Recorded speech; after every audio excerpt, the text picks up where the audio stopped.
Unë jam dakord, nëse ti je i djathtë dhe thua unë jam i djathtë, jam pro biznesit, nuk merrem fare me çështje sociale, patjetër që shoqëria ka evoluar do ketë edhe çështje sociale, po unë e shoh me zhvillimin e shoqërisë, zhvillimin e ekonomisë, ndihmohen dhe shtresat, nevojat gjitha me radhë. Po unë jam pro biznesit dhe për këtë nevojë unë kam këtë qëndrim.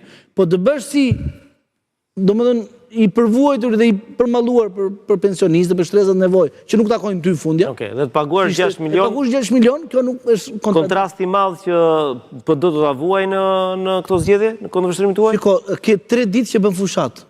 Domethënë ku ka ndodhur? Ka 3 ditë. Të shtunën, po. E diel e hënë e martë. Tani 3 ditë që në 3 ditë. Sa herë ke dëgjuar në diskursin politik të flitet për program? Dhe është e vërtet. Mbaroj këtu, fushata. Nga ky moment deri në sondazhin e fundit, tani dole edhe sondazhet dia se u mor njëri fare me sondazhet dia, apo jo? Dolën disa media në disa sondazhe. Nuk u mor njëri fare, sepse ato janë vazhdimi të njëjtës rezultat.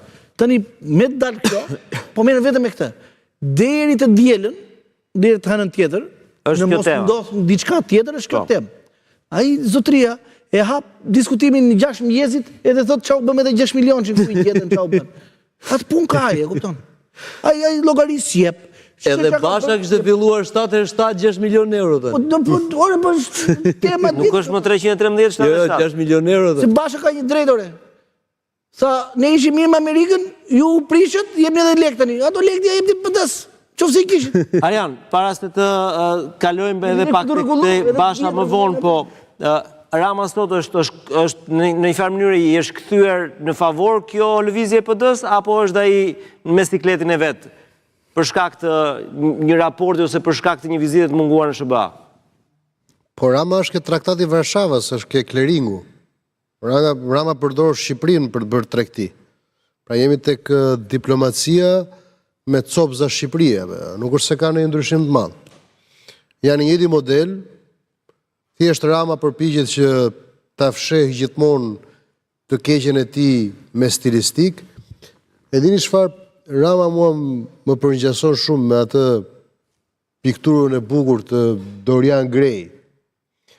Dorian Gray për të mbetur përjetësisht i ri e shiti shpirtin djallit dhe e la të keqen aty tek piktura. Derisa erdhi një moment që piktura sa vinte dhe Kalbej, Qelbej. Ky është Rama praktikisht në politik. Ka 12 vite që ai bën klering me Shqipërinë. Jep burime, hidrokarbure, jep minjera, jep Shqipërinë me investitor strategjik, me gjithë farë gjë, merr këtë mundet, Afgan, Mujahedin, çfarë t'i dalin para? Pra është bërë si task force, ndihma e shpejtë, është bërë si urgjenca e botës. Kjo është as më shumë dhe as më pak e njëjta gjë. Në qoftë se Berisha përdor ish Shqipërinë e tij për shpëtuar veten e tij, Rama përdor Shqipërinë që qeveris ai për të mbajtur veten e tij aty ku është. Janë e njëjta gjë, janë dy anë të njëjtës monedhe. Unë nuk kam çfarë të them, unë jam shumë i zhgënjur nga fakti që Shqipëria nuk po del dot nga ky ngërç i madh, nga ky makth i madh ku janë të njëjtët aktorë, të njëjtët faktorë politik, të njëjtët lojtarë politik që as më shumë dhe as më pak thjesht ndryshojnë rolet. Njëri bën modernin, tjetri bën arkaikun. Njëri bën njeriu e stilizuar, tjetri bën njeriu brutal. Por Shqipëria është copza që ata duan të shqyejnë. E vreda e madhe kjo është. Fushata elektorale nuk bëhet për t'i pëlqyer Amerikës. Dhe këtu është gjëja që do duhet ta diskutojnë të gjithë në çdo studio televizive. Fushata elektorale nuk është për të treguar cili prej tyre është dashnori më i madh i Amerikës.